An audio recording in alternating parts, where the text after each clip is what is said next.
Hi everybody, it's Jackie Smurden. Today we're going to look at painting a beginner's painting of a sunflower, which we've got here. There's a reference photo if you'd like to use it, or feel free to use your own. We will be using simple techniques that we've learnt previously in some of the most recent videos, including wet on wet, wet on dry, and softening edges. I've tried to keep it simple, but we will be looking at a little bit of colour theory because it's always useful to know these things when you're first starting out. Hello, I'm Jackie Smurden and welcome to Dunnock Studio on a very stormy September the 1st in the UK. We've got lightning, thunder, sunshine, everything's in this video, so I do apologise in advance. This is where it's all about art with a heart. Hello, I'm Jackie Smurden. Welcome to Dunnock Studio. Based in the heart of Norfolk, UK, this is where it's all about art with a heart. This channel is here to help you learn to paint, but more than that, it's about having fun with paint, a brush, and a bit of creativity. Whether you're just starting out or have some experience, you're in the right place. No question is ever a silly one here. I'm here to support your journey. With over 20 years of painting experience and a Level 3 City and Guild certificate in adult learning, I also run in-person workshops, so you'll be learning with a qualified tutor who knows how to guide and encourage. My videos are long form and slow paced. No jump cuts, no speed painting. Everything is in real time, including my process, my decisions, and even my mistakes. If you enjoy relaxed, step-by-step tutorials that show the real painting journey, you'll feel right at home. Morning everybody. We're going to do an easy demonstration using some of the techniques that I've already shown you. And we're going to have a look at a sunflower. And I'm going to use this square block, which is recycled watercolour paper. It's got a little bit of cotton in it, but just use whatever you've got, any shape. As long as it's a nice watercolour paper, you'll get a nice result. Mine is 300 GSM, which is the same as £140. It's a knot finish, which means it's cold pressed. It's not hot press, so it's got a nice texture to it. And mine's on a block, so it's glued on all sides. Here's the reference photo, which I've linked in the description below. Please don't feel you have to copy this exactly. It just gives you an idea of how to get the shapes in. And I've picked this particular one because there's very few shadows across the flower. But we have got a lovely bumblebee in the middle. First of all, I'm going to look at my colours. So if we look at the colours on here, the sunflower is between the yellow-orange and the orange colours. So if we flip our colour wheel over and point up to the top yellow-orange, which is here, we follow down, the direct complement to yellow-orange is blue-violet, and that colour is French ultramarine because it's got a little bit of red in it. I know it's complicated, don't worry about it. Just that's all you need to know. However, you don't have to go directly opposite. If you want a nice zingy painting, you can go off to the sides or even further out. It doesn't matter. This is the warm side of the colour wheel. This is the cooler side of the colour wheel. So you could pick something like a cerulean blue, which is slightly towards the yellow on the colour wheel. So I've got some of that in my palette. That's what I'm going to use for the sky. But I might want to add a little bit of the ultramarine blue into the lower part of the painting where it starts to go a little bit green. And that will help me get some depth into the bottom here. You don't have to follow my colours, choose your own colours. So I have drawn my photograph. I have not traced it. You can't see it very well. I've just used a 3B pencil. However, Please don't feel, if you can't draw, that you have to draw and trace it. If any of you would like me to send a tracing or a link to a tracing on here, please put a note below and I'll add it to the description.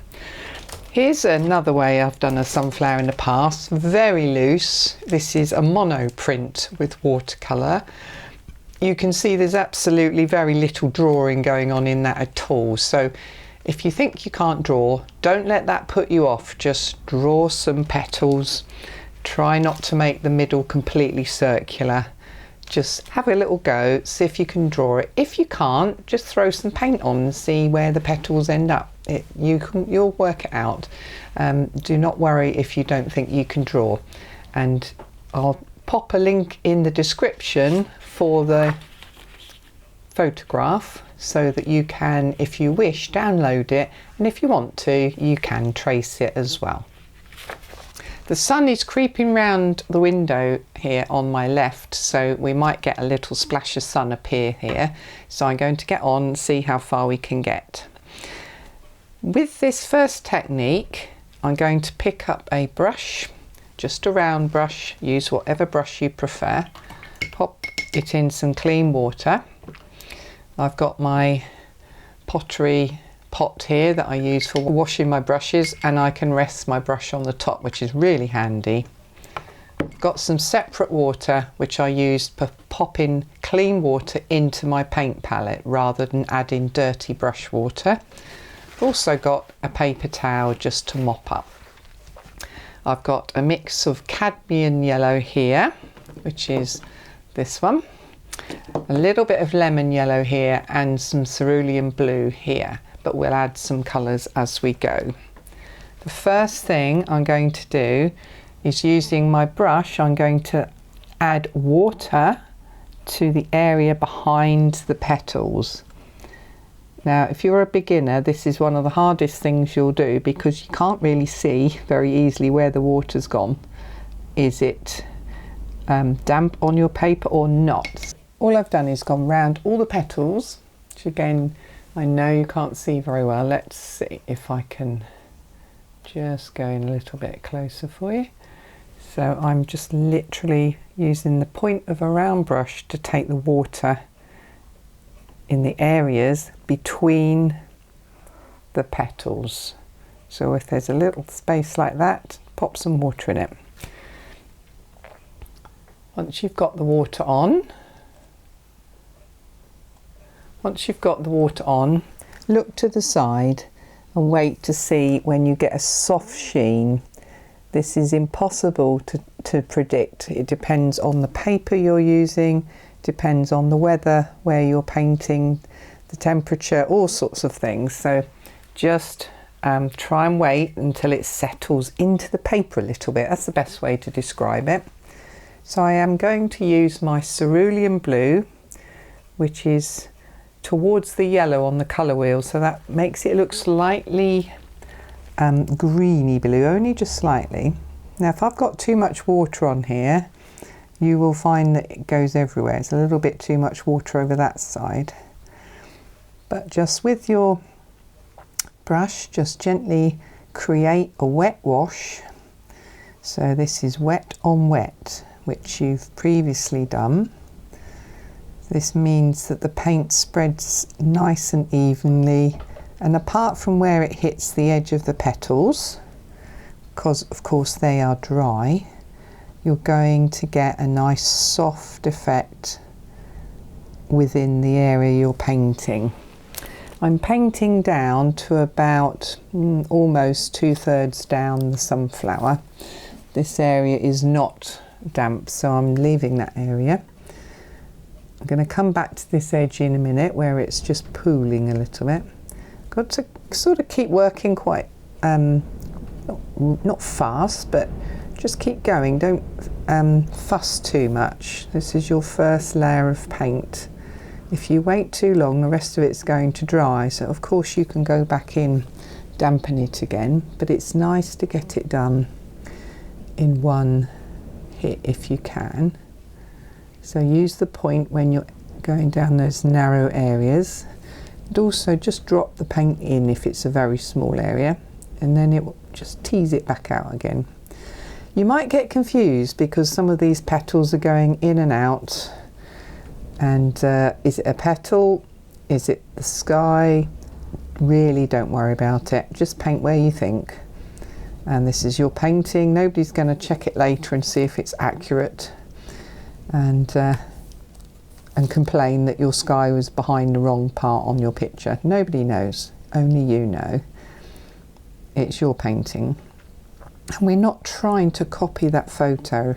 The whole point of painting is you're painting. You are using paint. You're not using a camera. You're not trying to replicate a scene exactly. You are interpreting a scene into your view of what you see. That's the beauty of painting. You can't get that with a photograph. Again, this one I didn't dampen, so I've come down. You've already can see that the sunflower is beginning to appear. At this point, just wash my brush off, mop it on my towel, and go back. So over here I've got a little puddle that's collecting on the side of the paper, and I'm just taking it off with a squeezed out brush. Also here, there's a little bit too much paint sitting there. It's a big puddle. You may remember we looked at back runs or cauliflowers in the techniques video. I'm trying to avoid those just to show you how I would do it. So if I see a big puddle that's sitting above and everything else is drying around it, I'm just literally using my brush. It's a little bit drier than the paint, so it's taking that paint off again. But don't overdo it. And if you've missed a bit on the edge of the petal, don't worry. So if I now go in and start painting these, and I'm going to put a yellow in there, what will happen? It will mix into the blue. Now, on more advanced paintings, that's absolutely fine if that's what you want. You just have to keep one area clean yellow. But for this simple demo, we're not going to do that. So we need to let this dry in order to not have the yellow mixed in with the blue, because you all know that that makes green. Here comes my sunshine. Go a little bit further. So down below, I'm going to put my first layer of dark on, because we can add more than one layer. So again, I'm going to just pop round with a clean damp brush and pop water in on the paper, nothing else but water. This is going to be a darker area, so if your water was slightly murky, it wouldn't matter so much here because you're dulling down this area. You're going to make this dark. All paintings need light and dark, so value contrasts in order to make a good painting. You need something to pop out because the eye is drawn where light meets dark. Think about the moon in the sky. Where do you look if you go outside and the moon's bright? You look straight at the moon. It attracts your eye because everything else around it is dark. So this sunflower is going to be bright and shining out of this painting. So we need to put some darks in somewhere. So I'm just getting that water on all the areas. Now I could switch to ultramarine blue immediately here. However, just a note of caution, we've already got this blue here.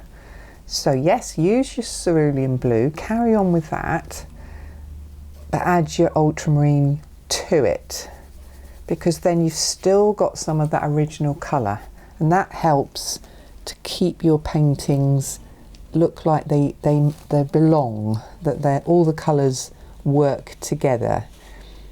So I'm just popping this part here first because this one's still a bit wet. If I pop it in there, it will just skate off the surface like it's water skiing. So again, I'm just painting around the petals, wet in wet. So this is negative painting really. We are getting hard edges on all the petals because that's the nature of this simple painting. So as I go round, I'm just adding a little bit more ultramarine blue, so I'm slightly varying the blue more towards a blue violet as we go round. Ultramarine blue is more towards red on the colour wheel than cerulean, which is more towards yellow. So I'm just taking this round under here, even a little bit darker here, trying to follow those petals. If I get it wrong, it doesn't matter. You can see how much darker that is there. Might have just slightly overdone the pigment there. That's fine. Let's take that. Now I'm coming back up towards my original cerulean area here. So at this point I'm going to wash my brush, pick up a little bit of cerulean and push my paint mix back a little way towards cerulean blue for this last little bit, so there's not such a massive change in the blues when we get back to where the sky is.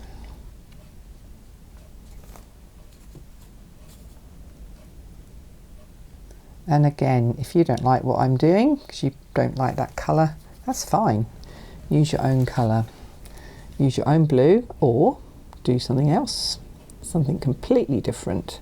But all you're doing technique wise is wet on wet with a little bit of negative painting. So you can really see that flower popping out now. Sadly, I've had to shut the blind because the sun is going to really throw the camera out. I hope you can still see well enough what I'm doing. So I'm letting all this settle. You may be able to see over on the right hand side how the ultramarine blue is starting to granulate, which is a unique feature of that colour and other colours. Getting these patterns appearing within the paper texture, and you do get a little bit of that with cerulean blue, but not as much. You can see it's a little bit of a smoother wash, it's flatter, there's less going on. So this is one of the things you pick up when you start using colours, is that colours behave in different ways. And it's always good to know that, because if you want a simple painting with no texture, you probably wouldn't use ultramarine blue. You'd pick a different colour. So again, I'm letting this dry. So we've done wet on wet all the way around the flower, very simply following the lines of the petals. I've drawn mine on, you could trace yours on. You double check. I've got something here, it looks like it should have sky, but yes, I can see there's a petal behind there. Same here. Just have a little look around your picture. Have you missed any bits of sky? Yes, I have. So just going to then, this particular instance, just pick up the blue because it's only a tiny little bit and just pop it in the gap there and here. It's always worth checking. Have a visual check to see, does that all work? Have I missed something? Doesn't matter if you missed it, it could just become petal colour. There we go. So that has to dry. If I didn't let it dry, what would happen? Let me show you. Right, here we go. A little bit of cerulean blue over here, nice and damp. Can you see how much greener that is to this ultramarine? Look at the difference. So that's a cool blue and that's a warm blue. Don't worry if that makes no sense. This is a beginner's lesson, don't worry, but I just thought I'd show you. That's a cool blue, that's a warm blue. But I'm going to now pick up some of my cadmium lemon and pop it right next door to this blue, because there we go, I'm putting in a petal. What happens, it started to dry, however, in the gap between the two, it's mixing and making a green. Let me just show you that a little bit closer. It's actually making quite a nice green. But if you don't want your petals to turn green, then you wait for the blue to dry.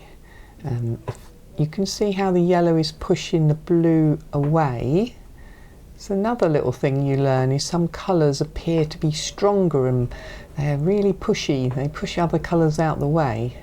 So even though I'm now tilting the blue back the other way, that yellow's still advancing. Just going back to our reference photo again. It's very orange, isn't it? Very yellow orange. It's also the same all the way round, bar a couple of shadows here and there. You could just paint it one orange colour if you wanted to, but that is going to look fairly boring. So we're going back into our wet in wet technique again now. I'm just going to pop a clean brush, which is a slightly different brush. When you start working once the background's dry, it actually is a little bit easier this time, because if you wish, you can do like one petal at a time.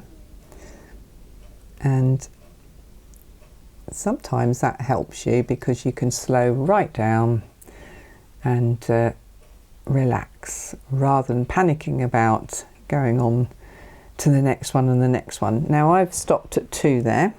Now I've got 2 at the back here. I could do them separately, but I'm going to include them because we can layer the paint later. And obviously this petal goes behind these 2. So I've now got 4 petals included in my damp watery wash, which is just water. Let that settle. As you get more experience, you can do those and then dampen some more. Whilst those are settling, you dampen some more. Then you go back to the ones before when they're at the right stage. But in this instant, let's keep it simple. Let's just do a few at a time, just a little chunk. Whilst that's settling, so we need to wait for that to settle. Just look at your picture and think, well, where would I want the light in this picture? You want to make sure that the sunflower's got some light somewhere. And with that in mind, the first colour I'm going to use is not the warm yellow, which is the cadmium yellow. It's actually the cool lemon. So these are still quite watery, but because of the idea of what I showed you earlier, of them not running into the blue, let's just see if I've managed to get that right. I've got a huge brush here. The blue here is run over the top of my petal, but I can sort that in a minute. Got a little bit of a run there, so my blue wasn't quite dry there. Drag that lovely lemon yellow all the way down those petals. That was easy, wasn't it? Here we go. Starts to look a little bit more like a flower. Do what you did before. Use your point of a washed out brush just to pick up any of those puddles that are just big puddles sitting on the top. We'll come back to that later and do a lift out. It's still settling, so I could have easily put some water on the next few petals rather than going back straight in. It's still settling. I'm going to show you another technique. In the meantime, using a big brush and just some water, going to dampen the next 2. Now, of course, you know this now. Look, it's going to pull that colour straight across because this one's still wet. This one I'm putting water on. This is where it can be confusing and difficult if you're learning, so that throws you a little bit. Wait till each one's dry, or work your way around the painting in different areas. So I've done that one, but then I could come down to this one. So it's nowhere near a damp petal, it's just on its own. So those are now settling. Let's put one more in. Put one over on this side. Some of the papers have such a strong sizing, which is the surface of the paper, that they almost sort of puddle on top, and other ones absorb it straight in. Now I've put way too much water on this one, so I'm just going to take it off again. There we go. Got a little bit of an overlap into the blue there. But none of this matters, it's a painting, that's the great thing about it. This is still settling and it's really quite wet, so I'm just going to carry on with my next petal. This one doesn't really need any because it absorbed the paint from next door. This one, let's just pop that in. Pop it in at the bottom. This is lemon yellow still. Wash your brush out and then just tweak it so it goes towards the top. So you've got a stronger colour at the bottom of the petal. Therefore you've got a variation. Let's move on to this one. You can see my brush before had some yellow still left in it. There's a slight hint of it there. And that will do, let it spread. This one's still full of water. I don't know what I've done there. What have I done? I think I've just tipped a gallon of water on it. There we go, let's take some off. It's still busy doing its thing, settling, so I'm going to put my brush into a huge pot of clean water and come back out and pick a different petal. There is a difference here between 3 petals. I'm just going to take 2 of them together. Hope you can't hear that. One of my neighbours is strimming, unfortunately, so you get all the background noise. I do apologise if you can hear it. We have a hedgehog in our garden, so we're definitely not going to be strimming anytime soon. We like to have the wildlife. Okay, he's coming up the verge, I can hear him, so I'm going to just pause for a moment.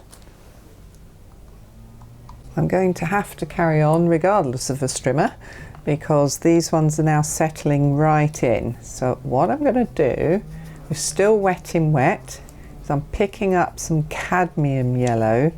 Can you see how much warmer or redder that yellow is to this one? So this one is a lemon yellow, this is a cadmium yellow, this is closer to red on the colour wheel.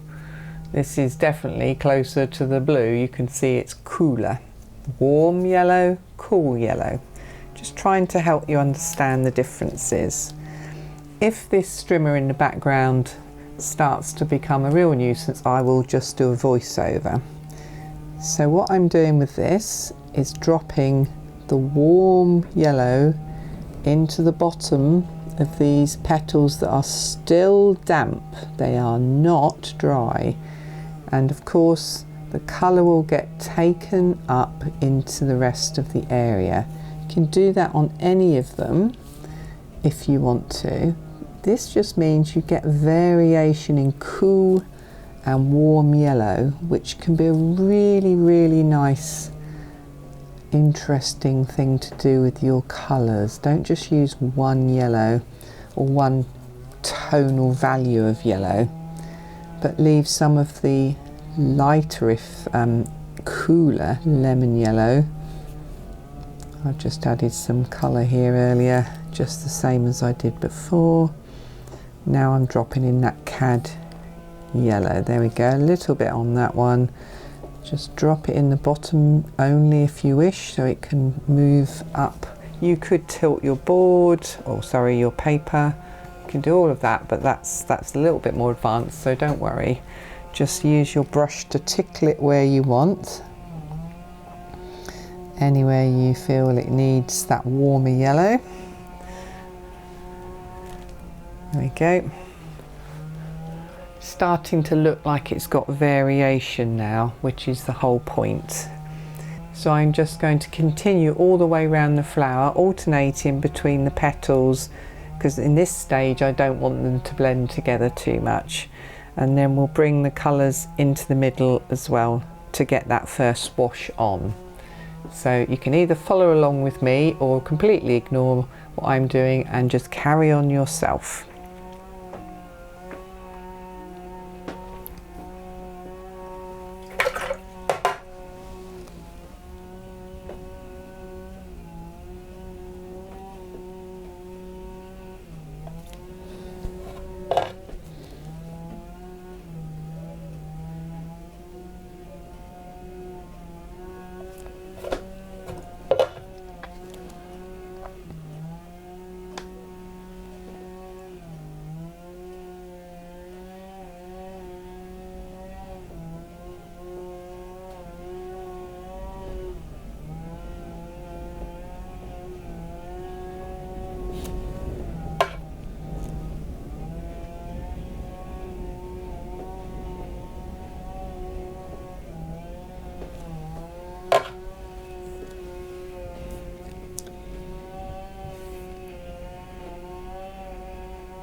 just want to show you whilst this is drying off over here, if I can get that in shot. Let me just move this out of the way.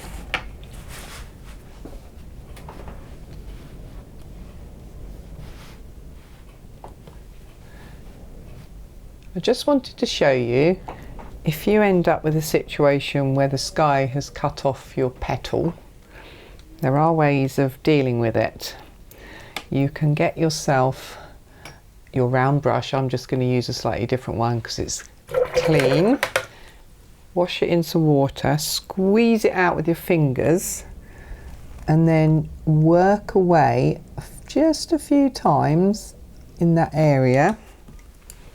Get some clean paper towel, damp, and lift it off. This is a lift off or lift out technique. Redo the brush, so get it clean. Don't keep using it until it's just muddy in your colours. Squeeze out the brush, lift out. And so what I'm doing is trying to get the blue off and just lighten the edge of that petal. You can do this on any of these petals that have got greeny edges coming on.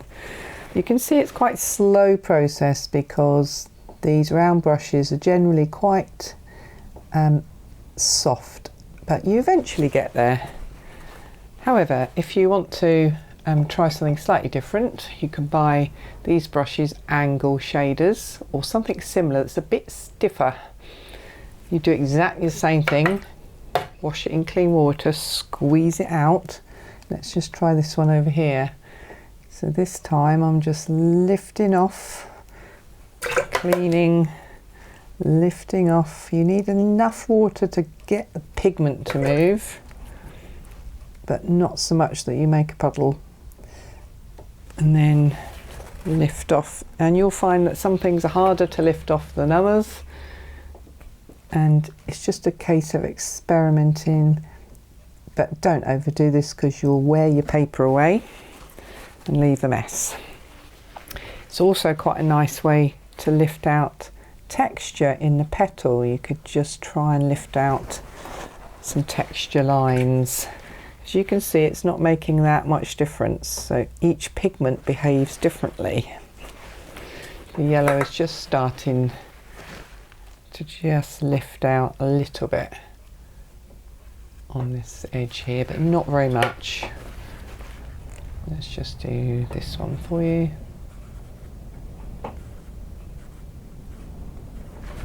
Lift out.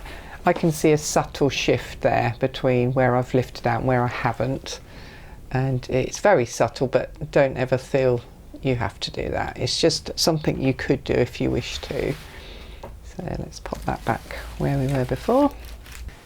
So now going to continue with the rest of these petals and try and pick up the right brush that hasn't got the wrong colour in it, and not put quite so much on. My bigger brushes are very cheap, easy brushes to get hold of anywhere really. I can just manoeuvre them around. There's still a point on there, so I can just about get into the shapes. If it's not working, just go down to a smaller brush. It's always good to not use too many small brushes though. Very small brushes make you fiddle and then you don't loosen up, which is what ultimately we all try and do. So because I'm going in and out of these dried petals now, I'm going to be a little bit more adventurous. And I'm going, ooh, I've just found a drop of water there, let's take that off.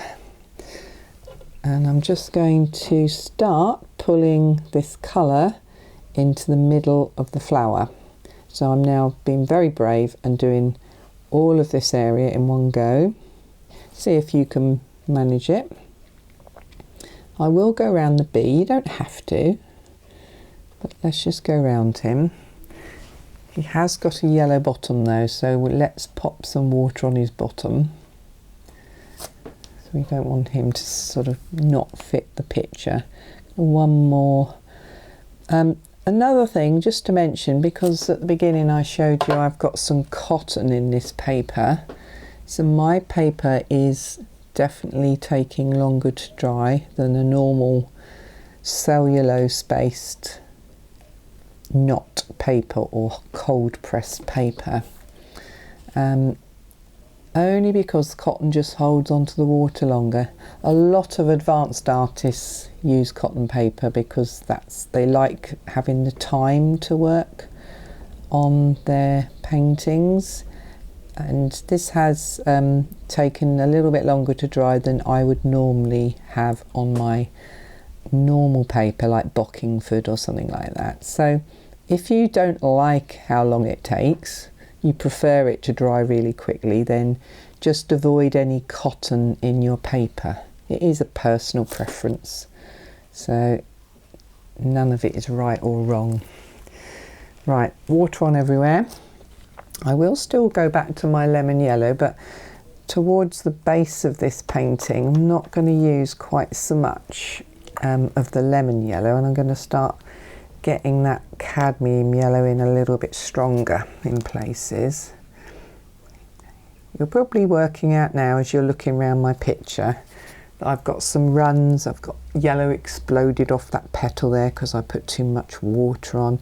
All sorts of things are happening. As I always say, it's nothing wrong, that's not a mistake, it's a happy accident, and the paint is doing its own thing. And watercolour does tend to do that, so don't fight it, just accept it's part of your painting. The texture, it's lovely, just go with it. So we've got some nice lemon yellows coming around there. Now let's switch.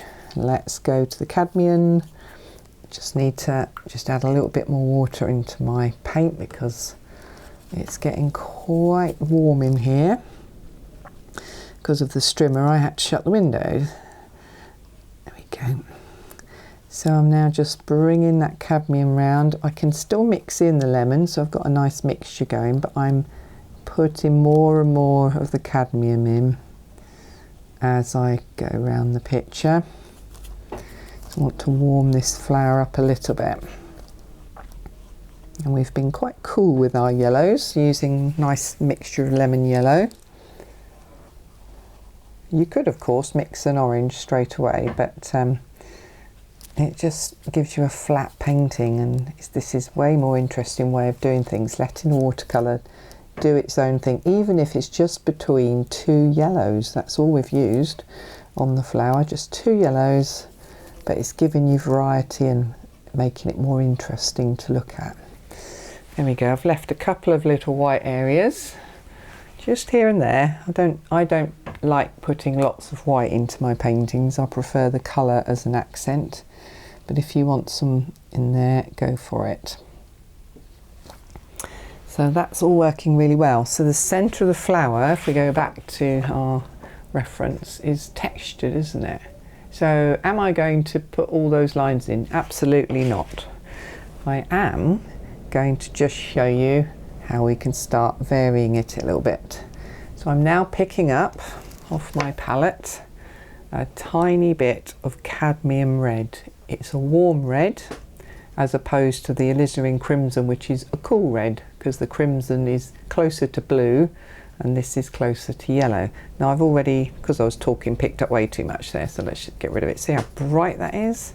Let's mix what's left on my brush down here. And you see I've made a nice orange there. It's very subtle. It's not strong. I'm not going for huge bold statements here. Let's put a bit more yellow in.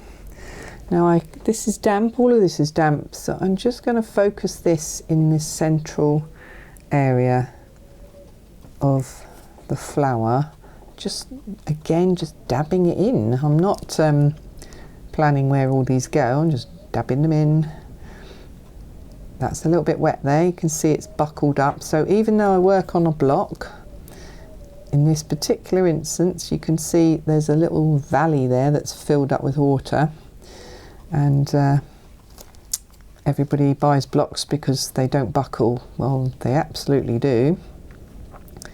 If you're interested in stretching paper and using thinner, cheaper paper, then please say so, and I will do a stretching video, but I just don't stretch. I'd rather buy slightly better quality paper. Now I've got this puddle here, so rather than lift it out, I'm just going to try and let it run off to somewhere else. See the paper is giving a texture there. It's quite nice. Let's moved it away from that area, so that's all I'm going to do on that. Let's keep this simple. We've also got a ring of darker spots, so I could pick up a burnt sienna. I'm nearly run out of that one, and I could pop that in, but we'll keep this one simple. So how would I add some darks in here? Well, we've got yellows on there, we've now got a little bit of red on there, but we also had in our palette the blue. So adding red, yellow and blue together will give you a mixture that is going towards a grey, because there's my orange brush has just gone into the blue, and you see that's grey, can't you? So if I just pull that out and pop it into this orange over here, it's drying out again. Pull the orange in. So we've got a weak brown there, can you see that? It's got a little bit of red, some yellow and some blue in it. If I want it to be slightly warmer, just pop some more red in. It's quite nice. Burnt sienna would be a much nicer colour than a mixed up brown, so if you've got anything like burnt sienna, Quin gold, anything like that, just use that. But you can mix your own browny colours. So there's a warm brown. Now this blue one, let's go back over here. Still got what I've got in the palette over here mixed into a bit more blue. So although it's a browny grey, it's a cooler grey. Hopefully that makes sense, but I'm not going to use that one. Get rid of that one. I'm just going to pick up this one, get rid of some of the water on my brush, and let's see what happens if I put that in. So I'm just going to get a feel if this is going to be too damp still. Just dropping it in around, there's an internal circle in this sunflower, and I'm just trying to hint at that, nothing more than that. I'm not directly painting it. I'm going to just pick up a little bit more red, a little bit more direct blue. There we go, that's much darker and slightly cooler, so a bit more red. Not forgetting our yellow, because that's going to make it the three primaries together. It's quite nice. And then just checking on the picture where I think I need some texture. You could wait till it's dry, but you can just pop it in now and you get a nice soft effect. Just dot some in. Don't put them everywhere, just pop them in here and there. And this is probably quite a nice base colour for the bee, but it's still wet around the bee. So if I put that in, it's going to flood all the way off into the other areas. So just pop in a few more of these in, just here and there. Still got a valley there, so let's see what happens if I just try and tilt that away. So obviously your dots are going to tilt. The wetter your paper, the more your dots will spread. The drier the paper, the less they'll spread. Leave that alone. So it's a homemade brown that we've used, and I've noticed a really sharp edge here, which I really don't like. So all I've done is squeezed out my damp brush and just blending away a soft edge instead of a hard one. You know, you've seen that before. So anything you see that is jarring and you don't like, blend it away. Again, going to let that dry. Since I last spoke to you, I've had my lunch. The weather has turned. We've got pouring rain now, a front going over, and sometimes having a break from your painting is the best thing you can do. I've walked away, I've had some lunch, I'm now come back with a fresh eye, and it's completely dry. I can feel there's no dampness in there with the back of my hand. It's always a good thing to do that, so that you can come back ready to see something slightly differently. So I've got this reddy orange here that I've mixed up with the cadmium yellow and the little bit of red we've got on the palette here. Just mixing it up, trying to get it a little bit more rich than perhaps we had before. It was quite weak before. But it's more on the orange side, less on the grey, although I can pick up a little bit of the blue just to tone it down, bring it into a calmer orange, something like that. It's up to you again, use whatever colour you like. And I could just quickly show you my reference again. We've got some shadows, overlaps, etc. But I'm going to put that away now. I'm not going to use that. I'm just going to look at my picture, my painting, and I'm just going to zoom in for you, work across the top area. So this is where you start to interpret things the way you want your picture to look. So for instance, here is a petal behind two other petals that are nice and bright. So I could use my orange, and in this case I'm going wet on dry, just to fill that in. Now I've done that, I can see immediately it's too strong. I've overdone the saturation. It's a very bright browny red colour. I've also overdone how much water and paint ratio. It's way too much paint. Paper towel, take it off. Now actually that looks quite nice. So you can just mix it up a little bit. I'm just adding some more water to my puddle of paint, just a few drops. I use a pipette. You can use whatever you like. Going back into this one, we're using this wet on dry. Just using the point of my brush to tickle it in between. When I get to this point, wash my brush out, damp it on the towel, and then soften that edge away so that you get a nice graduation from the hard or darker colour, to the lighter colour. So I've now defined these two petals by painting the space between them. Let me just show you that again. We've got one over here that's similar, so I'm going to just run along that edge there, and I'm going to take it all the way to the middle. It's a lot harder here to soften this edge because I've got a small area, but I can just get away with that with a damp squeezed out brush. There we go. Just pull the edge of that off as well so it's not so harsh. So I've done two petals that now has pushed them a little bit behind the other one.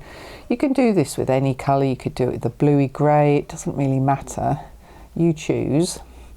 I'm going to come across over here now. I've got an overlapping petal, so following the line of the original petal that's actually on top, or it is in the world of the paint it's on top in the world of the photograph, but this is my painting. So again, softening that edge away so it's not too harsh. Got a little bit of a funny shape there. There we go. That one's now behind that one. It's just a little bit darker. The value is slightly darker, it's not too much darker.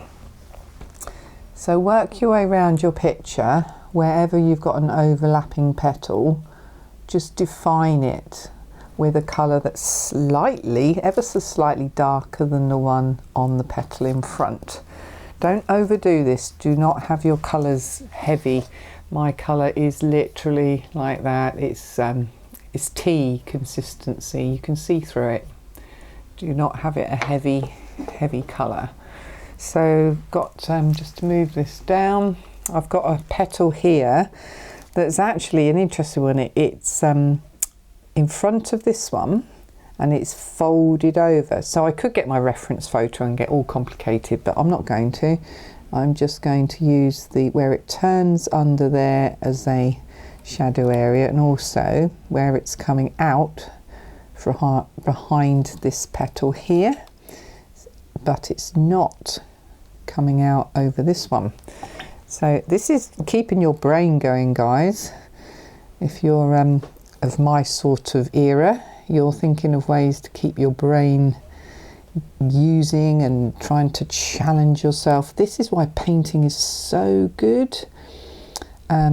Here, this petal is now going behind this one that's turned.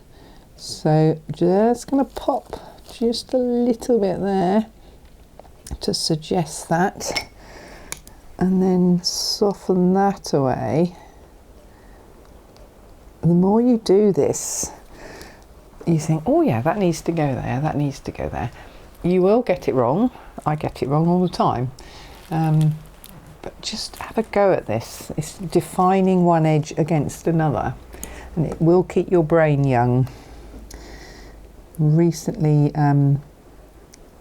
watched a program where I think the person was in their 70s. A whole group of people were challenged to learn new skills within 3 months. I think it was 3 months, or 3 new skills all at the same time, all at once. And I thought, my goodness, that's quite an undertaking if you're in your 70s, or even my age, in my 60s.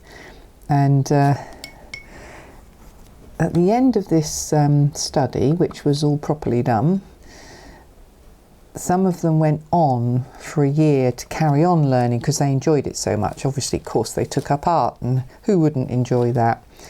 And at the end of it, the people who'd started off with a brain age of 70 something were retested, and this is absolutely true, because they'd learnt so many new things and carried it forward into a whole year. At the end of it, their brain age was the same as an undergraduate. You're talking sort of a 19-year-old.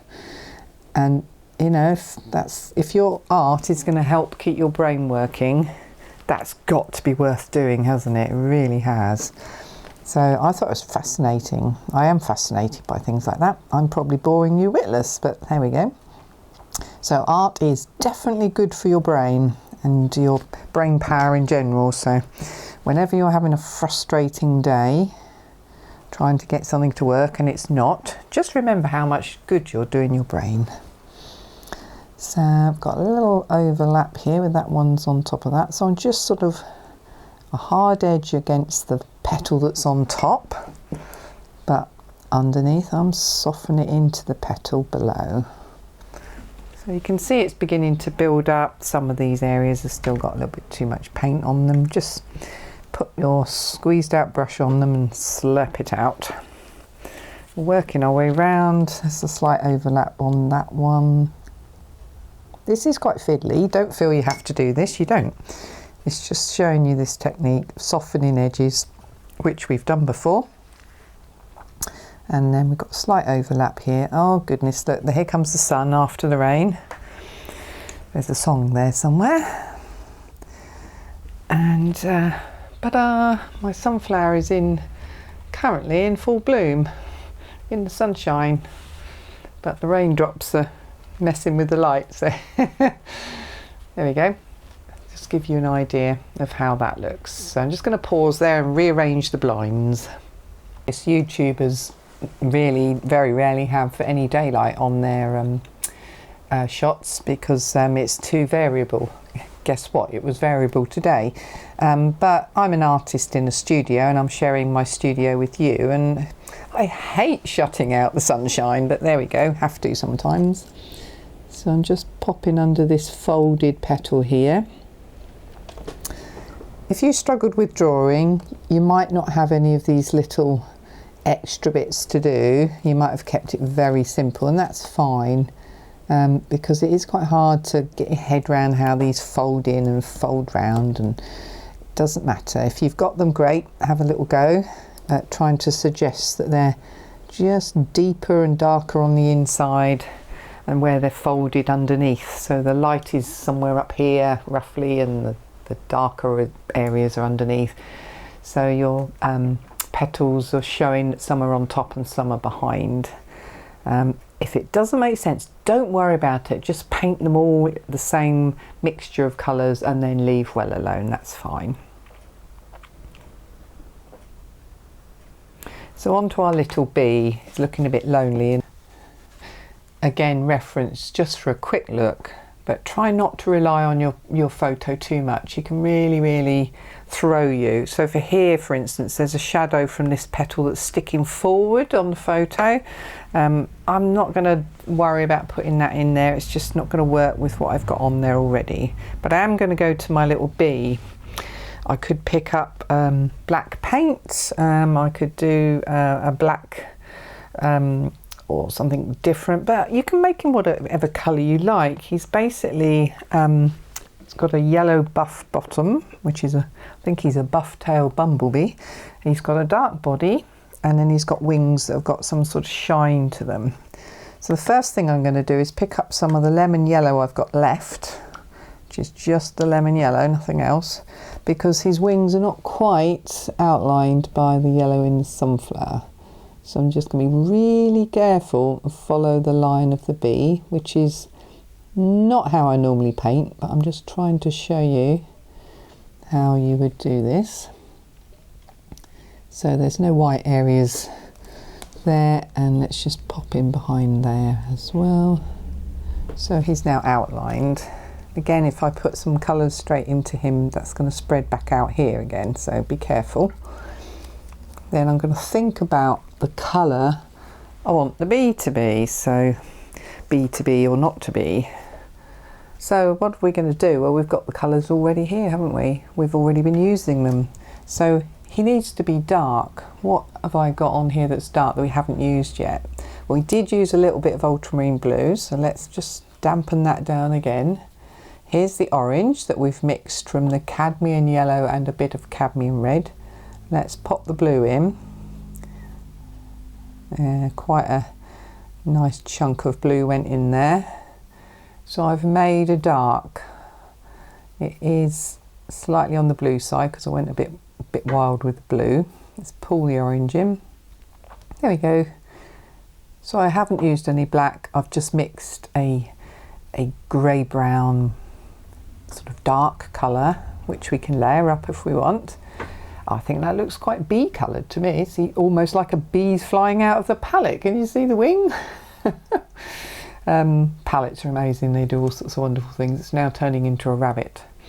That's artists for you. We can see everything, can't we? Different ways. So I can't go up here yet because the top's still damp, but I can go under his wing with some dark. I've got a wing there. Can just look where his wings are, and this is his tail. Oops, now can you see it's run off the side? Whoops, see, happy accident, guys. Let's lift it off, ignore it and carry on. So his body there has got some sort of shine to it. The wing is here, there's a bit of a shine, I will leave that, and his buff tail comes around in a slight shape like that. This is very fiddly. Oh, I beg your pardon, you can't see a thing I'm doing. There we go. So I'm just using the point of my brush, picking up some more of that paint. His wing goes across here again. You don't have to be detailed. This is just me being me. If this is too detailed for you, please ignore everything I've just done. You don't have to have the bee in there anyway. There we go. And then this brush is quite reasonably big. It's a size 10, but please take no notice of brush sizes. I've got a whole video on that. It means nothing unless you're using the same brand and you're following an artist's same brand exactly. Then it's not going to actually help you at all. It's just going to confuse you, because brush sizes vary between manufacturers and even between manufacturers' own ranges. So it doesn't mean anything. So don't worry too much about them. I'm just putting in the antenna. I've slightly warmed up my grey that I mixed by adding a bit more of that red into it. Over here is dry, I think, enough. Let me be brave and see if that's going to work. Oh, no, it didn't. See, another accident. Never mind. Mop it out. It's easy, isn't it? I can go between the wings because they are dry. And then sort of forward, and at the top here I'm just going to drop a little bit of blue into that mix to make it even bluier and darker. Drop it into a couple of places around those wings. Let's see, can I get back there? Is it dried off? Let's just see how far I get away with it.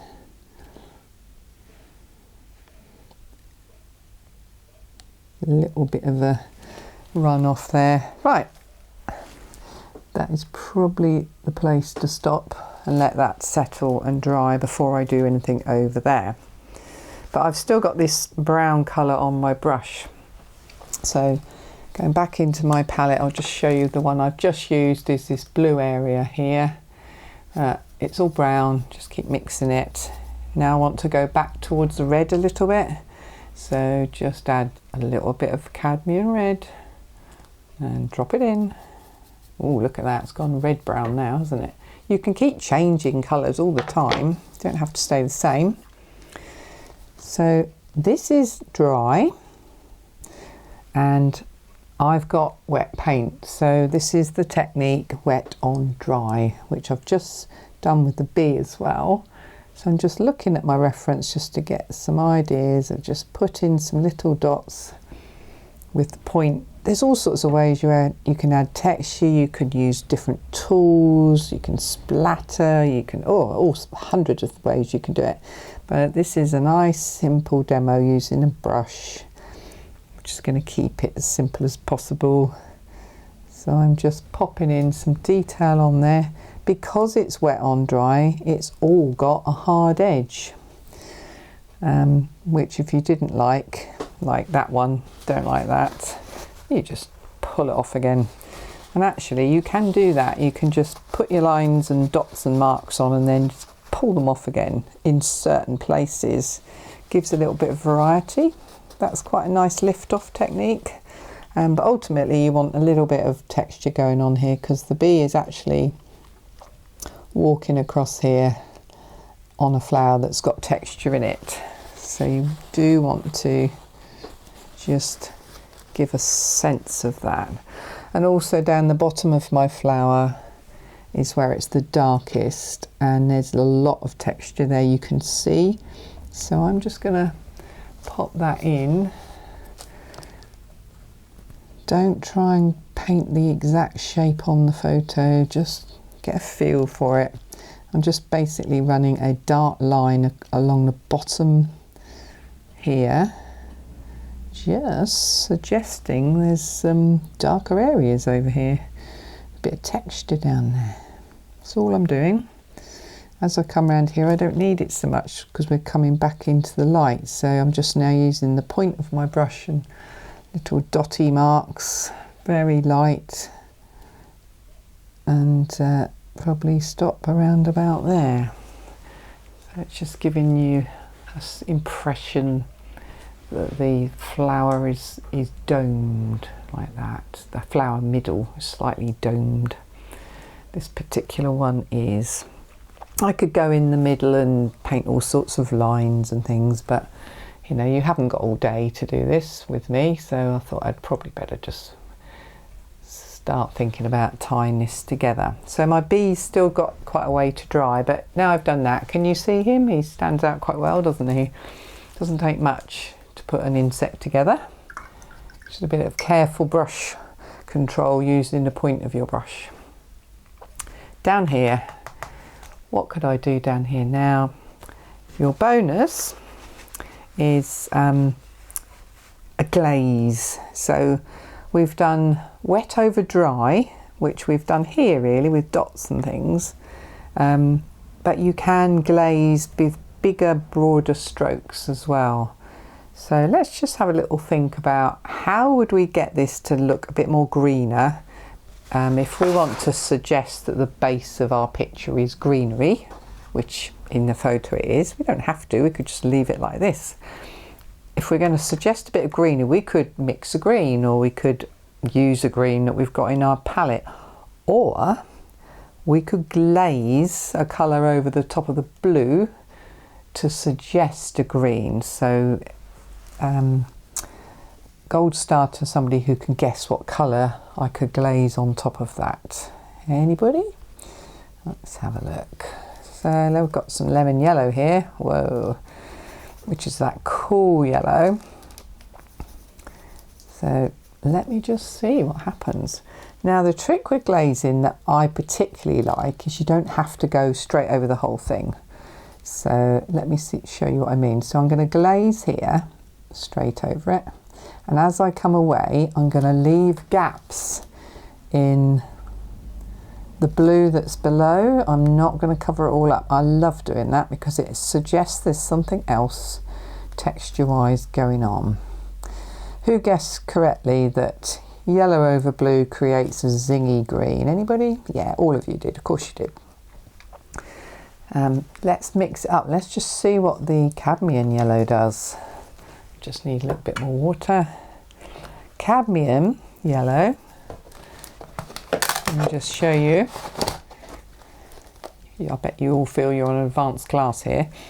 So a bright yellow is more towards, if we have a look at my palette here, so this is more towards the lemon yellow, and the cadmium yellow is a bit like the cadmium yellow on here, which is yellow orange. So a yellow orange is more closer to the red side of the wheel than the lemon yellow, which is closer to the bluer side of the wheel. So technically, if you add a cadmium yellow, which is yellow orange, into your blue mix, you'll bring in a little bit of red with you. Don't worry if it makes no sense at all, but if you understand that, by bringing a little bit of red with you with the cadmium yellow, you're creating a slightly toned down green, because the red tones the green down. And guess why? Because red is opposite on the colour wheel. If you mix opposites directly together, you get grey, because they've got 3 primaries in them. So have a play mixing different yellows into your glazes and see how they affect the colour underneath. And of course in your palette, you can mix on your palette if you prefer. So I'm just popping in some wet on dry washes here, allowing some of it to blend in places and other areas just to stay nice and loose. And the cadmium yellow is giving me more of an olive green than the lemon yellow, which is giving me a slightly zingier green. It's drying out again. So over here, just pulling my pulling a bit more lemon yellow into it, like so. Leave gaps. They're random gaps. They don't have to be planned. Have some fun. Create your own patterns. But we are creating a green background here without really trying, just because we're glazing one colour over another. And that's where you have to think about what you're going to glaze. If you're going to glaze a certain colour, you'll get one effect. If you glaze another colour, you'll get a different effect. Let me just show you that on this piece over here. We've got this yellow here, which was cadmium yellow. So if I pick up a little tiny bit of ultramarine blue and glaze straight across there, you can see, just about see that. It's dulled the yellow down, just needs a little bit more paint in there, just a fraction. You have to be careful because blue's stronger, isn't it? So there we go. Can you see that's ever such a slightly grey-green? Whereas if I glaze the cerulean blue across the yellow, you get a zingy green. You get the idea? It's much more zingy, springy and almost tropical colours. Whereas the ultramarine blue has gone and dulled it down. So it's just worth experimenting, everybody. Get your colours out and mix some puddles up. Cadmium yellow across here, and then lemon yellow across there. Completely different greens, completely different colour. There's a completely different feel to them. So just have a play, get your colours out. Most people when they start are scared of green. So my tip to you is to get all your blues and all your yellows out and see how many different greens you can mix, and you'll soon learn which ones you like and which ones you don't like and which ones you want to do again. So how's our bee doing? Absolutely still very, very wet. So squeeze out brush technique, thirsty brush. Just going to speed this up slightly because that is quite a heavy layer of paint. Ooh, there you go. I've got this weird bit of paint on a brush that's slightly split apart at the end that you can't quite see. So I'm just going to use that to tickle around this bee's bottom, like something like that. There you Okay, remember what we did earlier, softening an edge. It's only a tiny line there, but let's just soften that away from the bee. We might need to redo that one again in a little while, let that settle. So now I'm looking down here, I've got a bright flower, a bright sky, a little bit of dark down here, but I haven't got enough dark. So I am going to add some more ultramarine blue, which has just slightly pulled in that orange, completely by accident, so it's dulled down my green. That's nice. So let's pop that into some of these areas. Again, leave the gaps underneath so it's not all one colour. Take that wherever you want it. Can you see what I'm doing here? I'm darkening some of the background. My value is changing. It's going down. It's a low value, therefore it's making these petals, particularly here, brighter and lighter. It's completely and utterly a trick because they're just bits of yellow on paper. They're not brighter or lighter at all. There's no light on here, it's just a piece of paper, but it's a visual trick to help them to stand out. Also helps you to be able to paint negatively round some of those petals that perhaps lost their edge a little bit. So again, yours is going to be different to mine. Just work your way around your picture, add in some darks somewhere to make this start to pop out a little bit. Value is one of the most important things you can do in a painting to make it look better. And I have got a little video on that as well.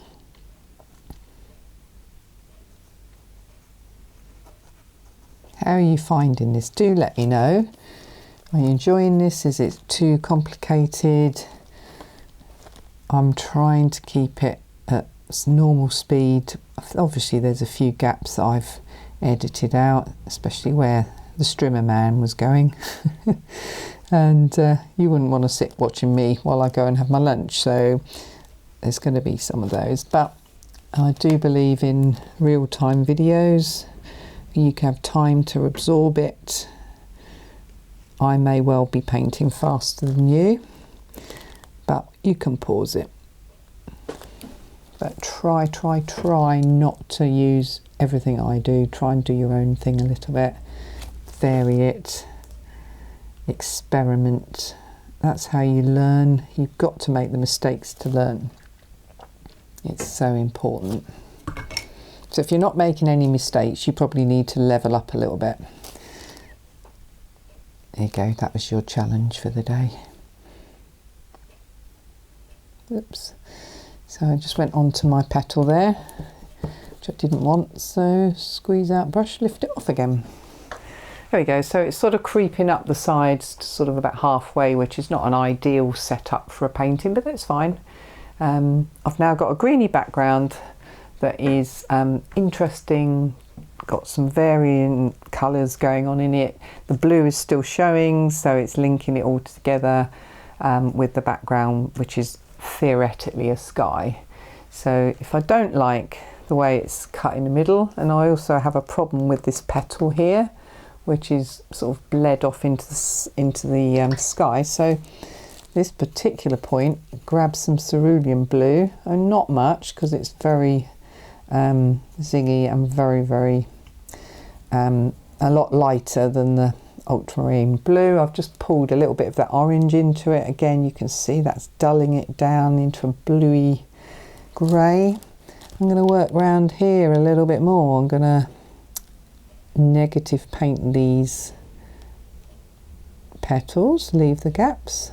Just remember, negative painting just means you're painting round something, you're not painting the thing. And now here I can get rid of these blobby things because I can create that turns into greenery now. And if I was still following my photo, I'd be all over the place because the photo background is very complicated. And I'm not following the photo at all. This is all completely me thinking, what does this painting need? What do I need to do next? to make it work. And that's when you become an artist painter, not a photographer artist who's worrying about the photo all the time. I'll just bring this one round here. There's a petal there. Bring him back into full focus. Dull that green down. Let's put some red in it. It's very, very green. There we go. So my foliage is now going, add that colour over here as well, so you keep it all over different parts of your painting. There it goes, off into the distance. Let's have it going in here. Just into that bit there. Using the point of my brush again. A little bit here and here and here. There, we've got a bit more of an angle going on there, haven't we? So let's soften that away. Remember we did that, so that's not hard edge there. Soften this one away. And there we go, that's a little bit nicer to look at. It's on an angle, the greenery, rather than straight across as it was before. Back to the bee. What are we going to do with him? Well, he's got pale wings, we can already see that. So I'm not going to pick up anything new. So let me just get in a bit closer for you. Just going to use my cerulean blue and a very, very weak wash of that with a tiny bit of the ultramarine, just a tiny bit. So this is like, it's definitely not tea, this is washing up water really. There we go, going to pop in some blue on his wing, and then same on this one. We can define the difference between them in a minute. Just put that blue on. That will do. If it's too much, if you think, oh, it's way too blue, just do that. Lift it out again. There you go, it's a hint of blue. So this bee is now reflecting the sky because we've put the same blue on his wings as is in the sky. Think about that with your colours. Link your colours together across paintings. Let that run back in. So once that's dry, I'm going to re-establish that one wing is in front of the other, which is the same as the petals. So we are nearly there, but you can just see his bottom is not quite standing out enough for me. Again, I go back to my reference. What's his bottom doing? It's got a shadow behind it. So let's be brave. Let's try this. So going back to my orangey puddle I had earlier, which is the brown but on the sort of red orange side. Just going to paint negatively around our bee. Bet this bee never realised it was going to be so famous. It's quite a strong colour there, so damp brush, take it up there a little bit and then just pull this away down here into this area. And we can develop that a little bit more as well, can't we? That's helped his bottom to show up a little bit more. Just doing what I did in the background here and just bringing this round, leaving gaps, but as I come around I'm doing less and less of the big marks and a bit more of the smaller marks. So there we go, let's come out. And does that work? Does the bee sit down properly now? Yes, he does. And I think that is probably where we should stop for this particular demo, because we could be here for hours. And I hope you enjoyed that. Gonna let that dry, and I don't think I will worry about going back in around the wing, although I could do. It's already dry. Get my smaller brush, the smallest one I've got. Just going to pick up, and this is, you know, we're talking minute amount of colour here, a little bit of the ultramarine blue, which is less bright than the cerulean, and I'm going to paint around the first wing, which is in front of that one. And then, to all intents and purposes, although it's so tiny, there we go, just soften it away. So now that one's in front of that one. Et voila, a bee on a sunflower. I do apologise if that was way more advanced than you were expecting, and completely understand if you gave up.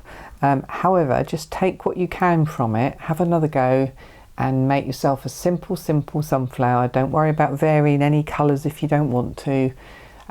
Put a background in, just have a little go.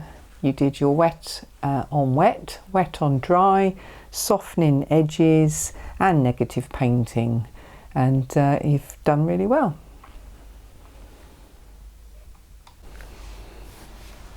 Well done everybody. I hope you enjoyed that little exercise. Well, it wasn't little, was it? It was quite a big investment in your time, so thank you so much.